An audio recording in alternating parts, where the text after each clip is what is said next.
So hey guys, this is your boy Vasu Sehgal और आज की इस वीडियो में यार हम बात करने वाले हैं गवर्नमेंट एग्जाम्स आफ्टर एमसीए और भी बहुत सारी बातों पे कि यार अमित पराशर ने आईबीपीएस पीओ फर्स्ट अटेम्प्ट में कैसे क्रैक करा। तो यार अमित पराशर के बारे में एक बार जान लेते हैं। तो ये यार मेरा था क्लासमेट था पहले, लेकिन अब एक गवर्नमेंट ऑफिशियल है। तो यार अमित, एक बारी सबको यार आप अपनी तरफ से एक ऑफिशियल इंफॉर्मेशन दे दो कि यार आपका बैकग्राउंड क्या था, आपने प्रीवियस ग्रेजुएशन कहाँ से करी है और पोस्ट ग्रेजुएशन आप कहाँ से कर रहे हो और गवर्नमेंट में जाने का मन आपका कब से बना। Thank you Vasu. पहले तो मुझे इतना प्लेटफॉर्म ऐसा देने के लिए कि मैं लोगों को बता सकूं कि क्या होता है ये सब। तो बेसिकली मैंने बीसीए करा है महाराजा सूरजमल इंस्टीट्यूट जो आईपीयू के अंदर आता है, और अभी presently department of computer science university of Delhi से हूँ। तो बेसिकली गवर्नमेंट जॉब काफ़ी पहले से प्लान था, ऑल ऑफ अ सडन तो नहीं बोलूँगा, तकरीबन ग्रेजुएशन के सेकेंड ईयर ऑनवर्ड से मेरे मन में था कि मुझे गवर्नमेंट जॉब में जाना है। तो लेटर ऑन फिर मैंने तैयारी स्टार्ट करी। तो यार सबको पता लग गया होगा कि यार अमित का बैकग्राउंड क्या था और किस तरीके से यार इन्होंने ग्रेजुएशन करने का मन बनाया, कहाँ से ग्रेजुएशन की और उसके बाद यार इनका गवर्नमेंट एग्जाम क्रैक करने का कब से मन बना। तो यार मेरा पहला क्वेश्चन ये है कि यार आईबीपीएस पीओ को क्या हम क्रैक कर सकते हैं this exam without any coaching, और अगर हाँ तो यार आप कौन सी स्ट्रैटेजी आपने फॉलो करी जिससे यार आपने फर्स्ट अटेम्प्ट में इतनी अच्छी रैंक लाए और एक बारी में क्रैक कर लिया। बेसिकली हाँ बिल्कुल, कोचिंग के बिना ये जितने भी कॉम्पिटिटिव एग्ज़ाम हैं सेल्फ डेडिकेशन और सेल्फ प्रिपरेशन से ज़्यादा क्लियर होने के चांसेस होते हैं with a right amount of guidance. Coaching की मैं बात नहीं कर रहा हूँ, with right amount of guidance.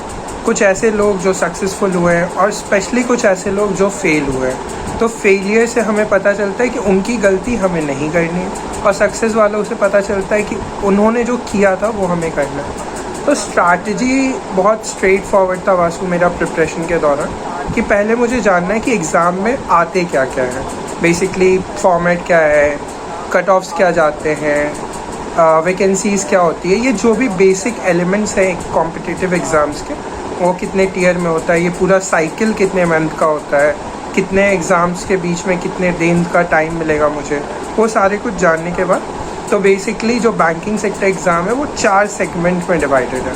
तो क्वांटिटेटिव, रीजनिंग, इंग्लिश और of course current affair, banking, finance वगैरह। तो क्वांटिटेटिव और reasoning that is quant and reasoning, दोनों के मैंने सिलेबस को पहले आउटलाइन बनाया कि सिलेबस में क्या क्या है।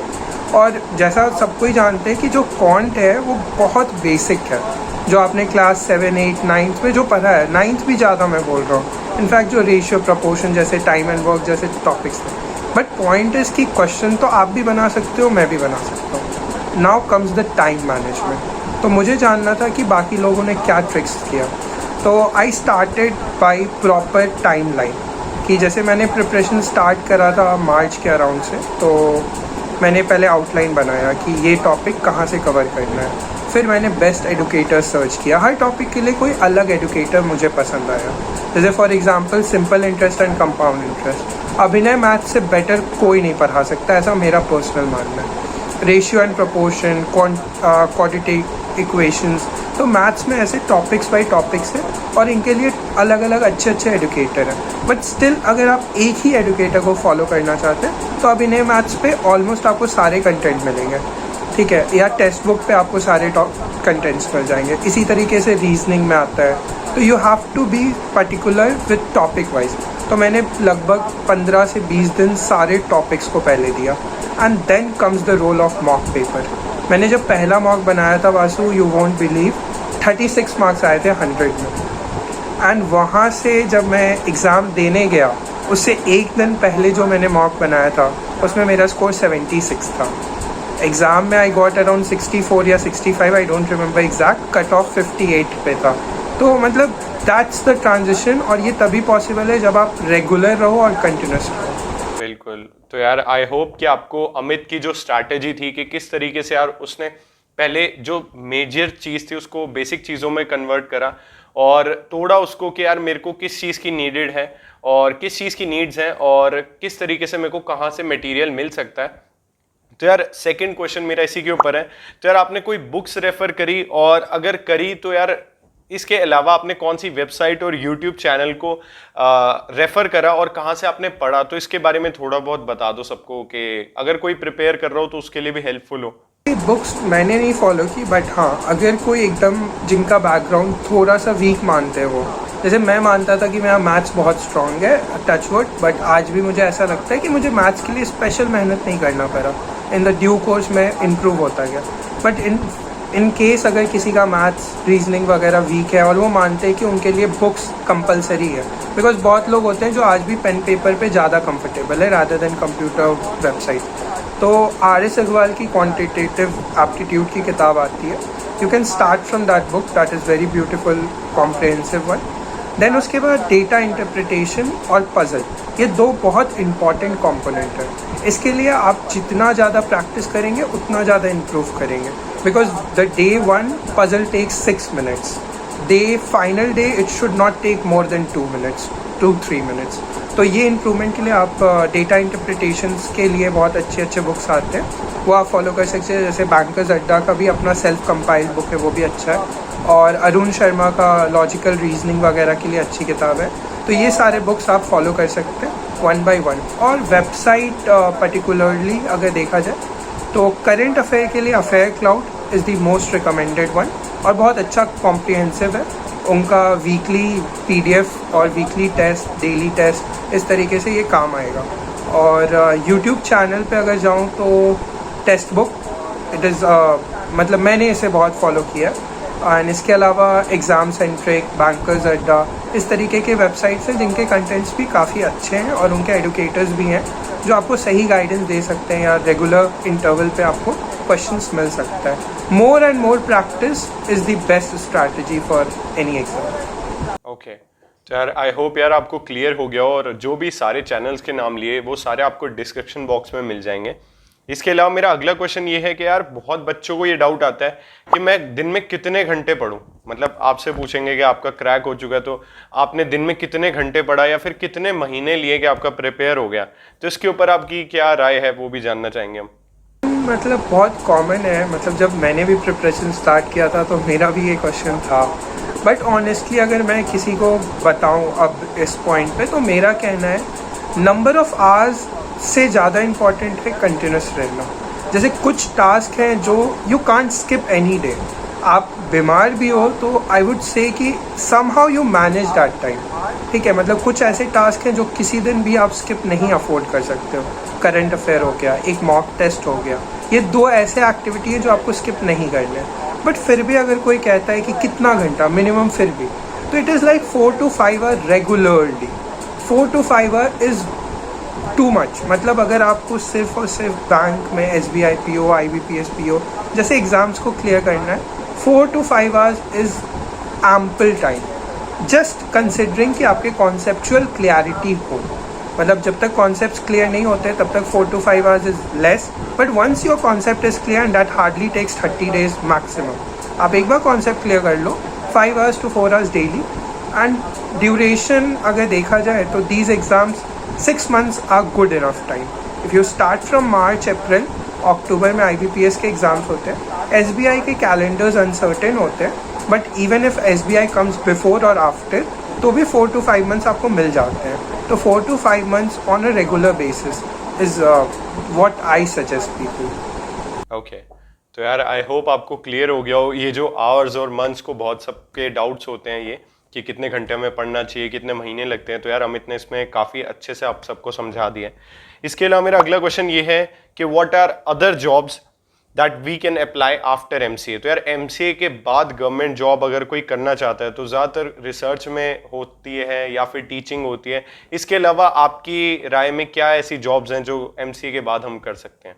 वासु, अभी तक आपने या सबने ये ज़रूर सुना होगा कि गवर्नमेंट के जो मैक्सिमम एग्ज़ाम्स है, जो ब्यूटीफुल एग्ज़ाम्स है, वो बेसिक ग्रेजुएशन के बाद अलाउड होते हैं। कोई भी एग्ज़ाम आप नाम लीजिए and they are allowed just after graduation. But post graduation के बाद particularly exclusive for MCA there are certain jobs like NIELIT के एग्ज़ाम्स कंडक्ट होते हैं साइंटिस्ट A और साइंटिस्ट B के लिए, they are beautiful job. SEBI के IT प्रोफाइल्स जॉब होते हैं जो अलाउड है MCA के बाद। SBI का स्पेशलिस्ट जॉब होता है जिसको SO बोलते हैं हम लोग IT में। सिमिलरली IBPS का IT जॉब होता है। तो इस तरीके से पर्टिकुलरली IT में ये 4-5 अच्छे जॉब्स हैं। और भी बहुत सारे वैकेंसीज़ हैं, मतलब अगर ऐसे लिस्ट करने जाएँ तो 50-60 एग्ज़ाम्स हैं। भले ही वैकेंसीज़ कम है सारे एग्ज़ाम में, but these 4 have ample vacancy and regular vacancies. Okay, तो यार आप ये जो आपने सारी जॉब्स बताई वो काफ़ी ज़्यादा इंपॉर्टेंट थी, तो क्या आप ये जो सारी जॉब्स हैं कहीं लिस्टेड हैं या फिर आप कुछ लिखते हो ऐसा कि जहाँ पर हमें पता लग सके ये सब चीज़ें? Vasu, just after the exam I started writing the queries या doubts जो मेरे मन में थे पिछले 1 साल में। तो आई स्टार्टेड अ ब्लॉग, वहाँ पे मैं लिस्ट करना स्टार्ट कर चुका हूँ जो कॉमन क्वेरीज होते हैं लोगों के, जो मैंने फेस किया था, मैं उसको अब आंसर करना स्टार्ट किया हूँ। तो there people can get all the list even with the links of that particular organisation, उनके पे स्केल्स वगैरह, क्योंकि सबसे ज़्यादा अट्रैक्टिव चीज़ होती है सैलरी कितना मिलेगा। काम क्या करना है पीपल डोंट केयर, सैलरी कितना मिलेगा ये बताओ। तो I have listed in that manner कि पे स्केल्स वगैरह क्या है, पोस्टिंग्स कहाँ होते हैं एंड सो ऑन। ओके, तो यार काफ़ी ज़्यादा बच्चों को ये डाउट होता है कि यार हमारे पास जॉब लिस्टिंग नहीं है, हमें कहीं से एक रिसोर्स नहीं मिल पा रहा जहाँ से हमें सारी जॉब्स की लिस्ट मिल सके, या आफ्टर एमसीए या फिर हमारे डाउट्स क्लियर नहीं हो पाते। तो यार अमित ने ब्लॉग लिखना शुरू कर दिया है, तो जो इन्होंने ब्लॉग लिखे हैं वो काफ़ी ज़्यादा रिसोर्सफुल हैं और काफ़ी ज़्यादा यूज़फुल हैं, जिससे कि आपको पता लग सके कि यार ये चीज़ें हैं गवर्नमेंट में, जिसके बाद आप मतलब ग्रेजुएशन या फिर पोस्ट ग्रेजुएशन के बाद आप यहाँ पर जाकर आप देख सकते हो जॉब्स हैं आपके लिए।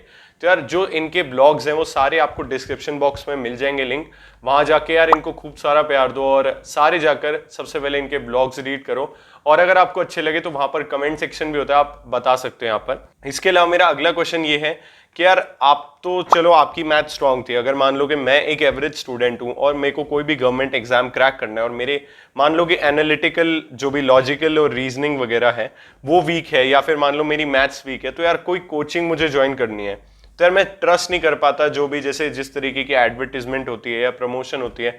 तो यार अपने एक्सपीरियंस से बता सकते हो कि कौन कौन सी कोचिंग बढ़िया है जो कि मैं ले सकता हूँ?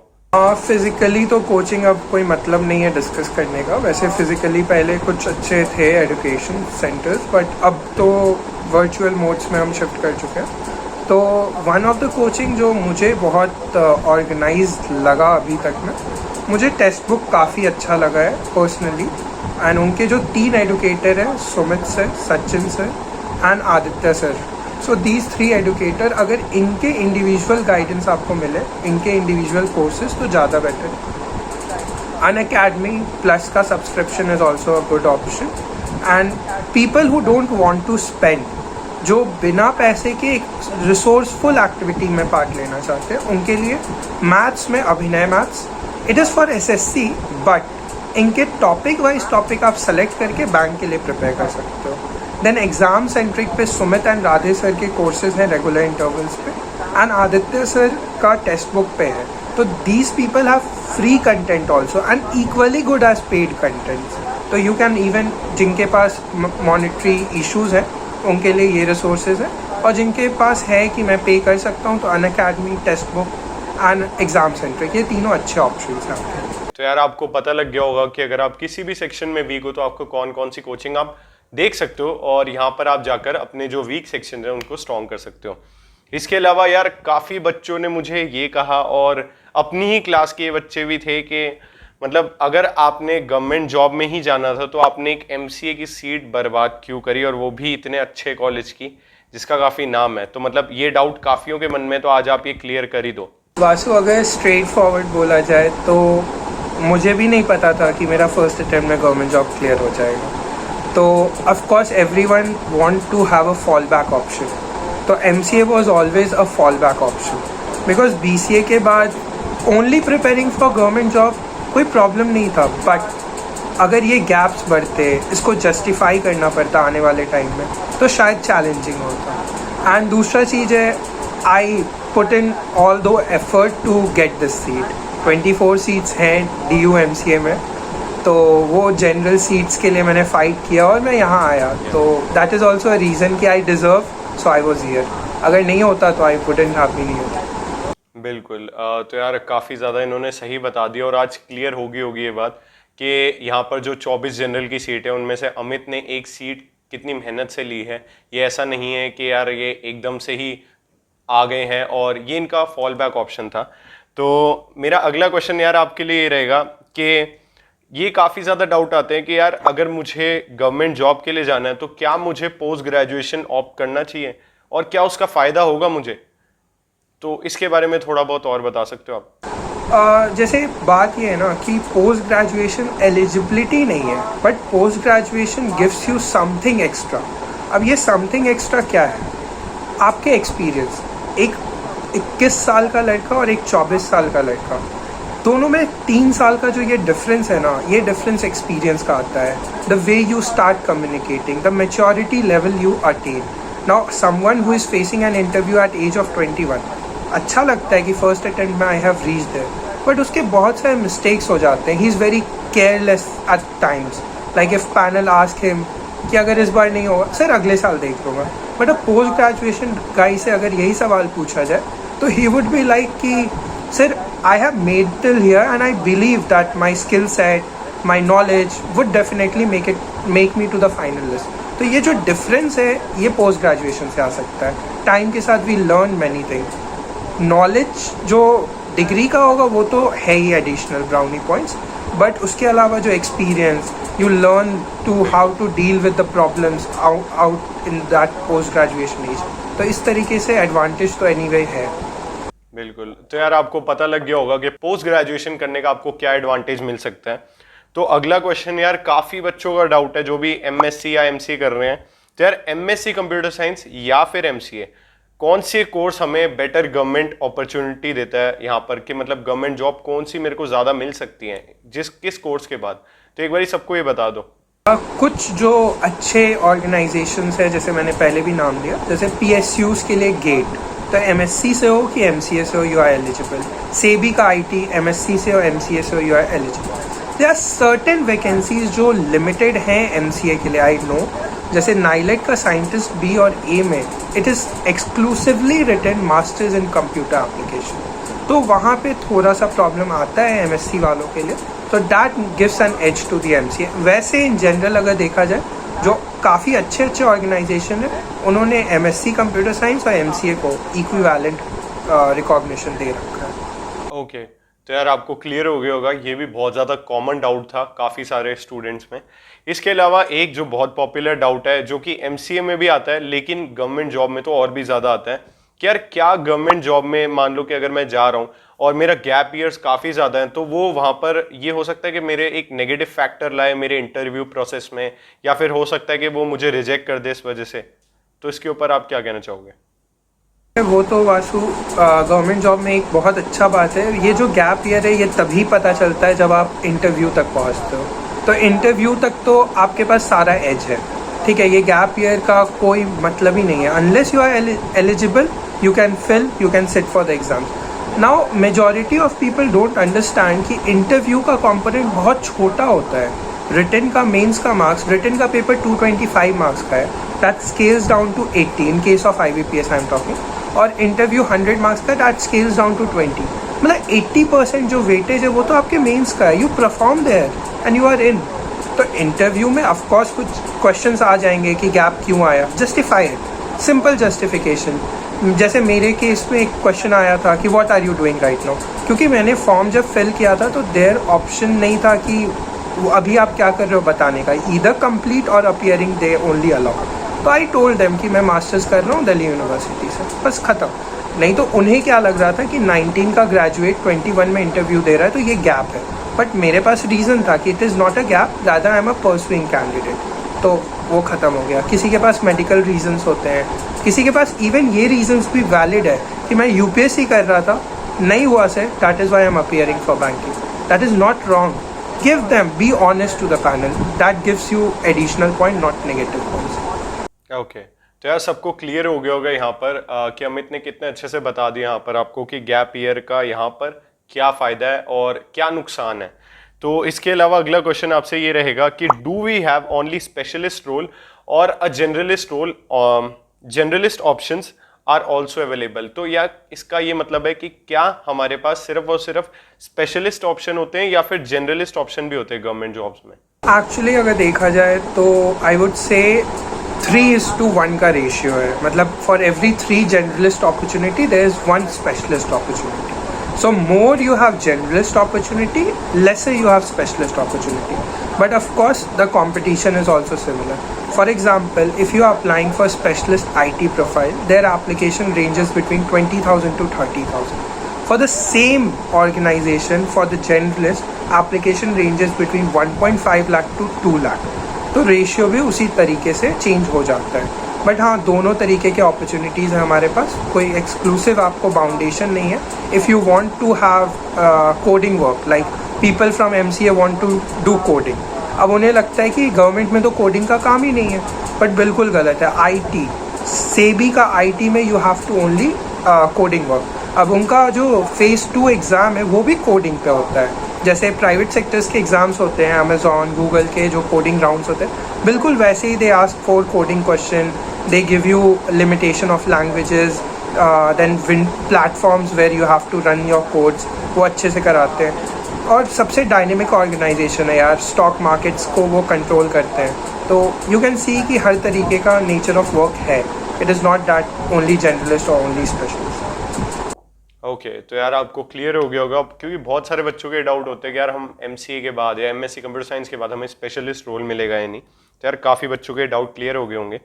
इसके अलावा मेरा अगला क्वेश्चन ये है कि which sector in government job is the best for people from computer science? तो यार कंप्यूटर साइंस सोसाइटी के लिए सबसे बेस्ट गवर्नमेंट जॉब कौन सी है? तो यार सबसे बढ़िया आपको कौन सी लगती है, आप बता सकते हैं? 2 एग्ज़ाम एक्चुअली मैं इक्वल मानता हूँ और दोनों बहुत ही बेटर कंपनसेशन वाइज और वर्क लाइफ बैलेंस वाइज. तो एक तो सेबी IT, जो मैं बार बार स्टार्टिंग ऑफ द इंटरव्यू से मैं यही बता रहा हूँ कि सेबी IT एक बहुत अच्छा ऑर्गन है. दूसरा है जो गेट के थ्रू आपके लिस्टेड PSUs है, महारत्नाज, मिनी रत्नाज में जो अपॉर्चुनिटीज़ देते हैं. ऑफकोर्स आपको गेट में बहुत हाई रैंक चाहिए बिकॉज IT में सीट्स बहुत कम है. मतलब I personally know someone who had a rank of 22 and presently working with ONGC and they have a beautiful life. मतलब you list the perks and they give you. For MacBook, they have a compensation exclusively. Like Amazon sends you a MacBook as a company product for joining. ONGC tells you that this is the amount which is allowed for laptop. Go and get the laptop whichever you want. You need a mobile phone, they gives you biannually. You have specs, right? Vasu is also wearing, I am also wearing. Company says every 2 years change your specs. They give you a lifestyle along with a position. So ONGC has a beautiful lifestyle. SEBI has a beautiful lifestyle. These are only for MCA people, MSc people. So it is very beautiful opportunity out there. Okay. तो यार आपको clear हो गया होगा यहाँ पर कि कौन सी गवर्नमेंट जॉब्स अमित के हिसाब से और लाइफस्टाइल के हिसाब से कौन सी सबसे बेस्ट है. इसके अलावा मैं एक और आपसे यहाँ पर एक एडिशनल क्वेश्चन पूछना चाहूँगा. क्या जैसा कि आप जान रहे हो कि SSC CGL का हमारे देश में क्या हाल चल रहा है कि 2018 में पेपर नहीं हुआ या फिर आधे पेपर के रिजल्ट आ गए और आगे जाके कुछ पेपर्स हुए नहीं और 2020 की बात चल रही है. तो इस हिसाब से जिस तरीके से यहाँ पर बहुत ही ज़्यादा ढीला सिस्टम हो रखा है, तो अब यहाँ पर स्टूडेंट्स का ये भी डाउट आएगा कि हम गवर्नमेंट जॉब की तरफ क्यों जाए. हम जॉब सिक्योरिटी के लिए जा रहे थे जब, लेकिन पेपर ही ढंग से नहीं होंगे और रिजल्ट ही नहीं आएगा, तो वहाँ पर जाने का क्या फ़ायदा? वैसे वासु बहुत जेन्युइन प्रॉब्लम है ये, और मतलब मैं भी इस प्रॉब्लम का हिस्सा रहा हूँ. 2019 SSC Tier 2 तक मेरा रिजल्ट अभी पेंडिंग है. मतलब Tier 2 क्लियर्ड है, Tier 3 के पेपर्स के मार्क्स आने बाकी हैं. तो 19 की वैकेंसी 21 चल रहा है. 20 का फॉर्म फिल्ड है. एग्ज़ाम्स होने थे जिसको पोस्टपोन कर दिया गया कोविड को देखते हुए. तो इनएफिशिएंसी है, SSC रिक्रूटमेंट में इनएफिशिएंसी है. Commission doesn't work in the manner it should. But मुझे ऐसा लगता है कि ये जो इनएफिशिएंसी है वो टाइम के साथ इम्प्रूव होगा, और वो तभी होगा जब हमारे जैसे लोग इस सिस्टम का पार्ट बनेंगे. ऑफकोर्स एक डिलेड ज्वाइनिंग आते हैं, और स्टूडेंट्स में एक है कि सिक्योरिटी कहाँ बचा अगर मुझे 3-3 साल वेट करना पड़ा. That was the reason I opted for banking sector because it gives a faster result. Recruitment process starts in October, final result on 1st April. It is fixed. ये 6 महीने के अंदर result आ जाएंगे. तो banking sector gives you faster result. UPSC has a fixed schedule. RBI, SEBI, NABARD, these kind of organization has a fixed curriculum to it. तो SSC एक ऐसा organisation जिसका एफिशिएंसी लो होने के कारण हम पूरे गवर्नमेंट जॉब को ही बोले कि उनकी एफिशिएंसी लो है, तो ऐसा नहीं है. यूपीएससी जैसा ऑर्गेनाइजेशन शायद ही पूरे वर्ल्ड में होगा जिनका एक शेड्यूल कैलेंडर आता है और वो कैलेंडर फॉलो होता है. बस लास्ट ईयर और इस साल वो कैलेंडर को फॉलो नहीं कर पा रहे बिकॉज ऑफ कोविड. बट वैसे अगर देखा जाए तो डे ऑफ रिजल्ट्स से लेके डे ऑफ नोटिफिकेशन सब कुछ फिक्स्ड है उनके कैलेंडर में. SSC would change with time. 18 की ज्वाइनिंग आ गई है, 19 की ज्वाइनिंग 1 साल बाद आ जाएगी, तो धीरे धीरे आ रहा है. I believe 3-4 years down the line और नया नेशनल टेस्टिंग एजेंसी क्रिएट किया गया है, तो most probably things would get better with time. CET वगैरह आएंगे. तो ये जो एक बहुत बड़ा चैलेंज था हमारे लाइफ का कि प्रीलिम्स हो जाता है, मेंस चले जाते हैं, फिर वापस प्रीलिम्स देना होता है. तो there is a beautiful idea that government has propose and they would be starting. आप एक बार प्रीलिम्स निकालो, अगले 2 साल तक आपकी स्कोर वैलिड है. Now you just need to sit for the mains examination. तो ये बहुत बड़ा चेंज होगा सिस्टम में and that would give faster results of course. बिल्कुल. तो यार ये काफ़ी बच्चों के डाउट थे कि हम गवर्नमेंट में क्यों जाए जब सिक्योरिटी नहीं है, और अमित ने इसको काफ़ी अच्छे से आप लोगों को समझा दिया. इसके अलावा एक और बहुत इंपॉर्टेंट क्वेश्चन अमित की लाइफ से मैं ये पूछना चाहूँगा कि अमित एक बारी हमें ये बताओ कि जैसा कि आप जानते हो कि सारे बैंकिंग सेक्टर जो है हमारे प्राइवेटाइज हो चुके हैं काफ़ी हद तक, और लेकिन इस रीज़न को जानते हुए भी आप बैंकिंग जॉब में क्यों गए? मतलब ऐसा क्यों, गवर्नमेंट जॉब की जगह आप इस साइड पे क्यों गए? वासु, वैसे तो मतलब ये क्वेश्चन बहुत लोगों का होगा अभी कि प्राइवेटाइजेशन होने वाला है, क्या हम जाए नहीं जाए. बट एक चीज़ समझना ज़रूरी है हमें, क्या गवर्नमेंट जॉब को आप किस तरीके से देखते हैं? Do you see government job की वो पुराना सिस्टम 30 साल पहले का, जहाँ सुबह जाते थे और शाम को वापस आते थे, दिन भर चाय पकौड़ा चलता था, वो सिस्टम आप चाहते हैं जो घर पे बैठ के आप बोलते हैं कि गवर्नमेंट काम नहीं कर रही, या आप वो सिस्टम चाहते हैं that is quick, that is working for the people? So my motive was always for working for the people. और आप अगर देखोगे कोई भी सेक्टर उठाओ, मैक्सिमम पब्लिक पार्टिसिपेशन या पब्लिक इंटरेक्शन जो हो पाता है वो बैंकिंग सेक्टर में होता है. द गेट पॉइंट अगर आप देखो, वहाँ से घुसने से लेके मैक्सिमम पीपल और हर डोमेन के पीपल हैं. एक घर में जो आपकी मेड काम कर रही हैं और आप एक 100 करोड़ 200 करोड़ का बिजनेस ओनर का नाम लीजिए, उसको भी बैंक जाना पड़ेगा. ठीक है, तो you get to interact with all set of people.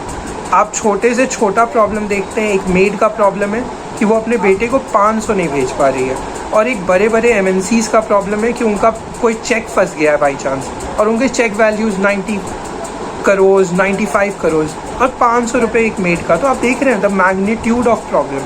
किसी के लिए 500 बहुत बड़ा अमाउंट है तो किसी के लिए 90 करोड़ बहुत बड़ा अमाउंट है.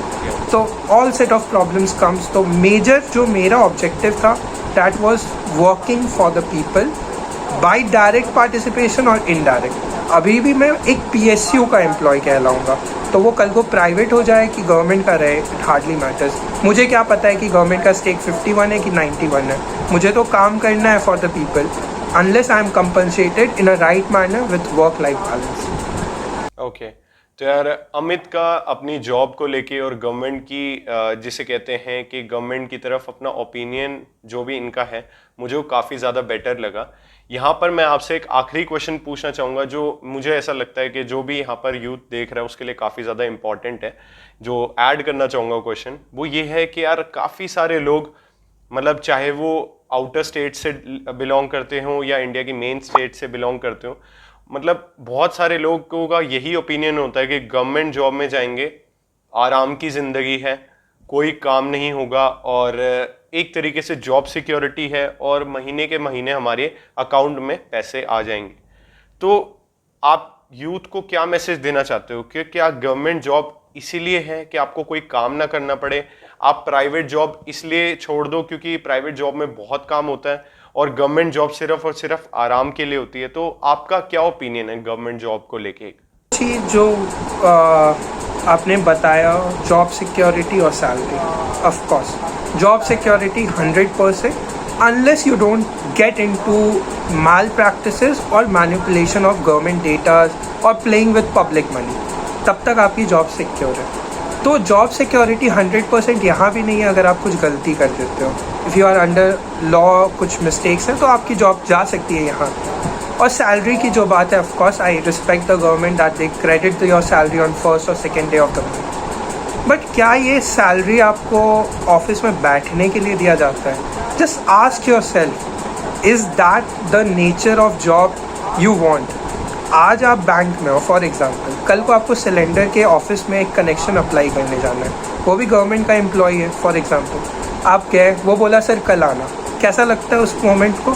इरिटेशन होता है, फ्रस्ट्रेशन होता है कि क्या कामचोर बैठा हुआ है, ठीक है।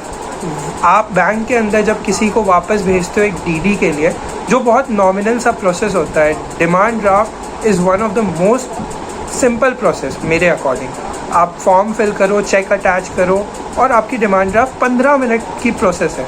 बट उस 15 मिनट के काम को मैंने देखा है अगले दिन तक जाते हुए, और मैंने ये भी देखा है कि 10 से 15 मिनट में बन के मिलते हुए भी लोगों को, ठीक है।